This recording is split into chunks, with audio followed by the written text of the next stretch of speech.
রাতের আঁধারে লিজা নামের এক 17 বছর বয়সী টিনেজার মেয়েকে কিডন্যাপ করে এক ভয়ঙ্কর সিরিয়াল কিলার এবং তাকে ঘন্টার পর ঘন্টা রেপ করে।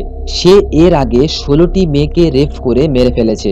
সৌভাগ্যবশত লিজা মানুষ নামের পশুর হাত থেকে বেঁচে ফিরতে পারলেও কিন্তু দুর্ভাগ্যের বিষয় এই ব্যাপারটি লিজার বাড়ির লোক জানার পরেও তারা কোনো মাথা ঘামায় না। আজকের কোনো কাল্পনিক বা ছায়াছবির গল্প নয়, লিজা নামের এক 17 বছর বয়সী মেয়ের অতীত জীবন যা আপনার চোখে পানি এনে দেবে। চলুন তাহলে লিজার গল্প শুরু করা যাক। প্রথমে একটি কফি শপ দেখানো হয় যেখানে লিজা নামের এক হাসি খুশি মেয়েকে দেখা যায়।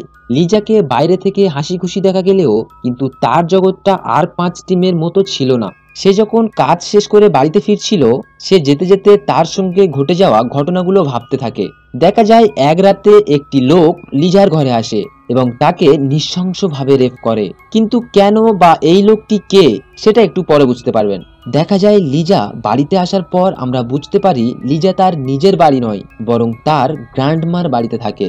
লিজার গ্র্যান্ডমার আর্থিক অবস্থা খারাপ থাকার কারণে সে তার বয়ফ্রেন্ড মরিচের সঙ্গে থাকে এবং মরিচ তাকে অনেক টাকা দেয়। আর এই কারণে লিজার গ্র্যান্ডমা মরিচকে প্রতিদিন রাতে লিজার ঘরে পাঠায় তাকে রেপ করার জন্য। বাচ্চা মেয়ে লিজা ভাবে তার গ্র্যান্ডমার হয়তো টাকার প্রয়োজন, তাই সে মরিচকে দিয়ে এই কাজ করাচ্ছে। এই জন্য লিজা তার স্যালারির সমস্ত টাকা তার গ্র্যান্ডমাকে দিয়ে দেয়। কিন্তু 3 বছর কেটে যাওয়ার পরেও কোনো পরিবর্তন দেখা যায় না। তাই সে বুঝতে পারে তার গ্র্যান্ডমার আর্থিক সমস্যার কারণে নয় বরং আমাকে রেপ করার জন্য মরিচ তাকে অনেক টাকা দেয়। এই ব্যাপারটা নিয়ে লিজা একদমই শান্তি পাচ্ছিল না। লিজার বয়স যখন 14 ছিল তখন ওর মা ওর গ্র্যান্ডমার দেখাশোনা করার জন্য রেখে যায়, আর তখন থেকে শারীরিক নির্যাতনের শিকার হতে হয় লিজার। এই জন্য একদিন সে তার মাকে ফোন করে এবং লিজার ছোট বোন ফোন ধরে। সে বলে মা তোকে এখানে নিয়ে আসতে চায় না। এরপর লিজা যখন ব্যাপারটা ওর মায়ের কাছে বলে, লিজার মা বলে তোমাকে ওখানে পাঠানো হয়েছে তোমার গ্র্যান্ডমাকে দেখাশোনা করার জন্য। এরপর যদি তুমি বলো ফিরে আসবো তাহলে জেনে রেখো তোমার সঙ্গে ভয়ানক কিছু হতে চলেছে। এই বলে ফোনটা কেটে দেয়। বাচ্চা মেয়ে লিজা কোনো উপায় না পেয়ে একসময় সুইসাইড করার প্ল্যান করে এবং সে একটি সুইসাইড নোটও লিখে ফেলে। কিন্তু সুইসাইড নোট লিখলেও সে তো অতটাও বড় নয়, তাই সে সুইসাইড করতে ভয় পাচ্ছিল। রোজ রাতে সে এই শারীরিক নির্যাতনের শিকার হওয়াটা নিয়ে একদমই স্বস্তি পাচ্ছিল না। কিন্তু সে এটা জানতো না যে তার জীবনে আরো এক ভয়ঙ্কর তুফান আসতে চলেছে। পরের দিন লিজা যখন কাজ করে বাড়িতে ফিরছিল তখন সে বুঝতে পারে যে একটি গাড়ি তাকে ফলো করছে। লিজা জোরে সাইকেল চালাতে শুরু করে। গাড়িটা একটু সামনে গিয়ে রাস্তার সাইডে দাঁড়িয়ে পড়ে এবং সুযোগ বুঝে পিছন থেকে লিজাকে ধরে ফেলে। লিজা অনেক চিৎকার করে কিন্তু তার চিৎকার কেউ শুনতে পায় না। এই লোকটির নাম হলো ববি। সে লিজাকে চিৎকার করতে নিষেধ করে, না হলে গুলি করে মেরে ফেলার হুমকি দেয়। বাচ্চা মেয়ে লিজা ভয় পেয়ে চুপ করে যায়। এরপর ববি তার হাত ও চোখ বেঁধে গাড়ির ভিতরে বীভৎসভাবে রেপ করে। এরপর তাকে নিয়ে অন্য কোথাও যেতে শুরু করে। লিজা ছিল খুব বুদ্ধিমতী একটি মেয়ে, তাই সে লক্ষ্য করে গাড়িটি কতগুলো সিগন্যাল পার করছে এবং গাড়িটি কোন দিকে যাচ্ছে। এরপর তাকে গাড়ি থেকে বের করে ববি তার নিজের বাড়িতে নিয়ে যায়। ঘরের মধ্যে নিয়ে যাওয়ার সময় লিজা কতগুলো সিঁড়ি বেয়ে উপরে উঠছে সে খেয়াল রাখে। এরপর লিজা আরো অনেক বিপদে পড়ে যায় কারণ ববি তাকে ওখানে নিয়ে গিয়ে আরো খারাপ ভাবে রেপ করে এবং এরপর থেকে ববি প্রতিদিন ওই বন্ধ ঘরের মধ্যে তাকে রেপ করত। লিজা বুঝতে পারে এই লোকটা পুরোপুরি একটা সাইকো, কিন্তু সে যেটা করছে এটা লিজার কাছে নতুন কিছু নয় কারণ তার গ্র্যান্ডমার বয়ফ্রেন্ড দ্বারা রেপের শিকার হতে হয় প্রতিদিন। লিজা এখন প্ল্যান করে কিভাবে এই সাইকোর হাত থেকে বেঁচে পালানো যায়। এদিকে লিজাকে না পেয়ে ওর গ্র্যান্ডমা পুলিশ স্টেশনে গিয়ে একটি মিসিং ডায়েরি করে এবং পুলিশ এই কেসের ইনভেস্টিগেশন শুরু করে দেয়। তারা প্রথমে লিজা যে কফি হাউসে কাজ করে তারা সেখানে গিয়ে ম্যানেজারের সঙ্গে কথা বলে, কিন্তু ম্যানেজার বলে লিজা খুব সহজ সরল একটি মেয়ে, ও পালাতে পারে না, আমার মনে হয় তাকে কেউ কিডন্যাপ করেছে। এরপর পুলিশ যখন লিজার মায়ের বাড়িতে গিয়ে লিজার মায়ের কাছে জিজ্ঞাসা করে তখন লিজার মা জানায় ও হয়তো ওর বয়ফ্রেন্ডের সঙ্গে পালিয়েছে। এটা শোনার পর পুলিশ অফিসারগুলো যখন চলে যায় তখন লিজার ছোট বোন বলে লিজা খুব সহজ সরল একটি মেয়ে, ও কাউকে না বলে পালাতে পারে না, নিশ্চয়ই ওর সঙ্গে খারাপ কিছু হয়েছে, প্লিজ আপনারা ওকে খুঁজে বের করুন। পরের দিন ববি যখন লিজার কাছে আসে তখন লিজা ববির মুখে বারবার স্পর্শ করতে শুরু করে কারণ সে আন্দাজ করে যে ববি দেখতে কেমন। এরপর লিজা তাকে বলে যে আমার বাবার শরীর খুব খারাপ, আমার তাকে দেখতে খুব ইচ্ছে করছে, আমি ছাড়া আমার বাবার কেউ নেই। এই বলে ববির সামনে একটু মিথ্যা নাটক করে যাতে সে ছেড়ে দেয়, কিন্তু এতেও কোনো লাভ হয় না। ববির মন কোনো মতেই গলে না। এরপর লিজা বলে আমি টয়লেট যেতে চাই। তখন ববি লিজাকে টয়লেটে নিয়ে গেলে লিজা টয়লেটের ভিতরে আঙুলের ছাপ আয়নার উপরে দিয়ে দেয়। এরপর মাথার চুল ছিঁড়ে বাথরুমের এখানে সেখানে রেখে দিতে থাকে, যাতে পরবর্তীকালে যদি কেউ তার সন্ধানে কেউ আসে এইসব চিহ্ন দেখে বুঝতে পারে। এদিকে ববি অনেকক্ষণ ওয়েট করার পর লিজা না ফিরে আসার কারণে সে বাথরুমের দরজার সামনে গেলে দেখতে পায় বাথরুমের দরজা ভেতর থেকে লক করা। এরপর লিজা যখন টয়লেট থেকে বের হয় ববি তখন প্রচন্ড রেগে যায় এবং তাকে মারতে আসে, কিন্তু লিজা কোনো রকমে এবারের মতো তাকে শান্ত করে নেয়।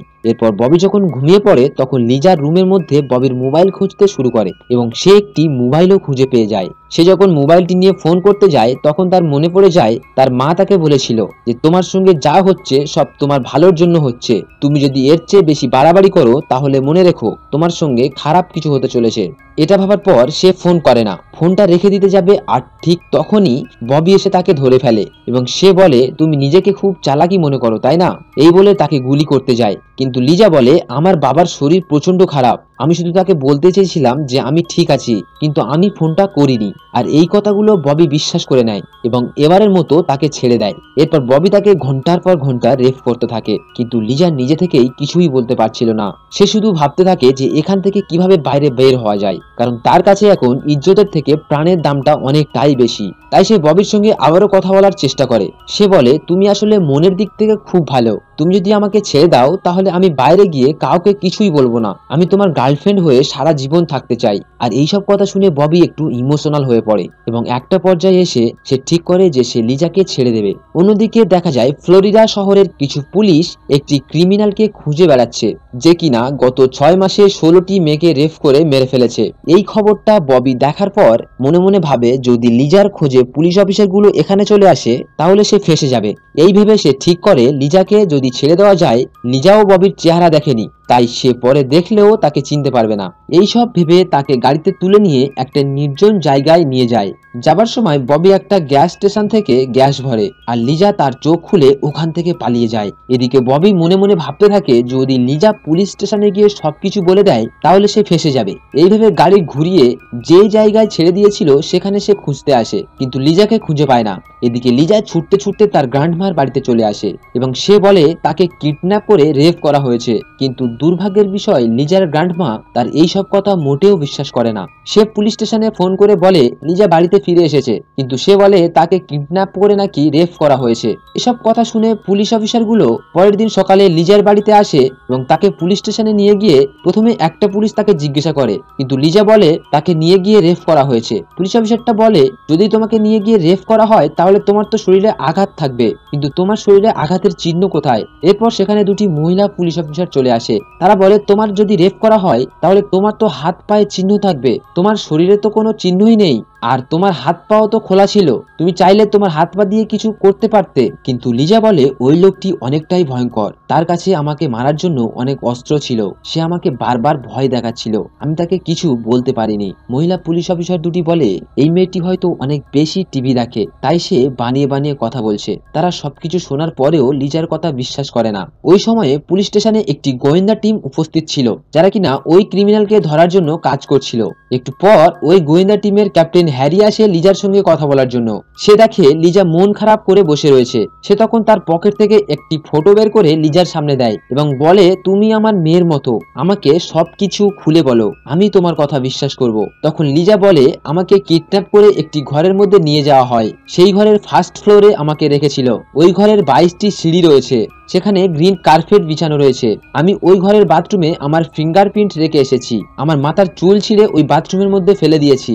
এরপর লিজা বলে আমাকে যে কিডন্যাপ করেছিল তার গাড়ির সিটের রং ছিল লাল, আমি তার সিটে আমার রক্তের দাগ লাগিয়ে দিয়েছি। হ্যারি এসব কথা শুনে অবাক হয়ে যায়। হ্যারি লিজার কথাগুলো শুনে একটি স্কেচ বানায় যেটা ববির সঙ্গে মিল ছিল। এরপর লিজা তার সঙ্গে হওয়া মরিচের খারাপ কাজের কথাও জানিয়ে দেয়। এরপর হ্যারি তখন মরিচকে গ্রেফতার করে আনে, এমনকি এরপর থেকে লিজা তার গ্র্যান্ডমার কাছে থাকতে দেওয়া হয় না। হ্যারি তাকে নিয়ে আসে ডিটেকটিভদের আন্ডারে একটি সুরক্ষিত রুমে। এরপর লিজাকে সেখানে নিয়ে যাওয়া হয় যেখান থেকে তাকে কিডন্যাপ করা হয়েছিল। লিজা তার চোখ বন্ধ করে গাড়ির মধ্যে বসে এবং সে ওই দিনটার কথা মনে করতে থাকে। সে বলতে থাকে তাকে ঠিক কোন রাস্তা দিয়ে কোন দিকে নিয়ে যাওয়া হয়েছে।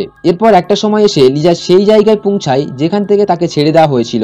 লিজা বলে আমাকে ছাড়তে আসার সময় সে একটি গ্যাস স্টেশনে গ্যাস ভরতে গিয়েছিল। এরপর হ্যারি ওখানকার সব গ্যাস স্টেশনে যতগুলো গাড়ি গ্যাস ভরতে এসেছিল সব গাড়ির ফুটেজ চায়। এর মধ্যে ববির ফটোও ছিল যেটা লিজার কল্পনার স্কেচের সঙ্গে মিল ছিল। এরপর ডিটেকটিভ গাড়ির ড্রাইভারদের ফটো তুলে নেয় যেসব গাড়ির সিটের রং লাল ছিল। এর মধ্যে ববির ছবিও তুলে আনে। লিজা ববির ছবি দেখে সে চিনতে পারে। এরপর ডিটেকটিভরা ববির খুঁজতে থাকে আর কিছুদিন পরে ববিকে একটি ধাবার সামনে থেকে পুলিশ গ্রেপ্তার করে। এরপর পুলিশ অফিসাররা ববির গাড়ির মধ্যে লাল সিট কভার দেখতে পায় এবং তার মধ্যে সত্যি সত্যি রক্তের দাগ লাগানো ছিল। এরপর হ্যারি ববির বাড়িতে গেলে সে দেখতে পায় সেখানে 22টি সিঁড়ি রয়েছে এবং বেডের নিচে লিজার একটি হেয়ার পিনও খুঁজে পায় এবং বাথরুমে গিয়ে তার ফিঙ্গারপ্রিন্ট শনাক্ত করে। এদিকে ববি তার সব দোষ স্বীকার করে নেয়। সে বলে সে আজ পর্যন্ত 16টা মেয়েকে রেপ করে মেরে ফেলেছে, কিন্তু লিজা ছিল একটু অন্যরকম, তাই লিজাকে সে ছেড়ে দিয়েছে। লিজার সাহসিকতা দেখে পুলিশ অফিসাররা সবাই অবাক হয়ে যায় এবং তাকে বাহবা দিতে শুরু করে, কেননা পুলিশ অফিসারগুলো গত 6 মাসের মধ্যে যা করতে পারেনি লিজা তা করে দেখিয়েছে। এরপর লিজাকে যখন তার বাড়িতে ফিরিয়ে দেওয়া হয় তখন লিজা তার বাড়িতে ফিরে যেতে চায় না। এরপর অফিসার হ্যারি লিজার তার এক আন্টির সঙ্গে যোগাযোগ করে তার কাছে লিজাকে দত্তক দেয়, কেননা তারা ছিল নিঃসন্তান। এরপর লিজা যখন ওর আন্টির সঙ্গে চলে যায় তখন হ্যারিকে জড়িয়ে ধরে কাঁদতে থাকে, কারণ একমাত্র হ্যারি তার কথা বিশ্বাস করেছিল, কেননা লিজাকে সে মেয়ের মতো ভালোবেসেছিল। কিছুদিন পর লিজা ওর মায়ের কাছে একটি চিঠি লেখে যে মা, তুমি সব সময় বলতে আমি একটা ভালো লাইফ ডিজার্ভ করি না, কিন্তু তুমি ভুল ছিলে। নিচে লেখা ছিল গুড বাই। চিঠিটা পড়ে লিজার মা তার সব ভুল বুঝতে পারে। এরপর লিজার ছোট বোন সেও তার মাকে অবিশ্বাস করে, কারণ এই ভুল তার সঙ্গেও তার মা করতে পারে, তাই সে লিজার কাছে চলে আসে। আর এখানে তারা এখন দুজনে নতুন করে জীবন শুরু করে।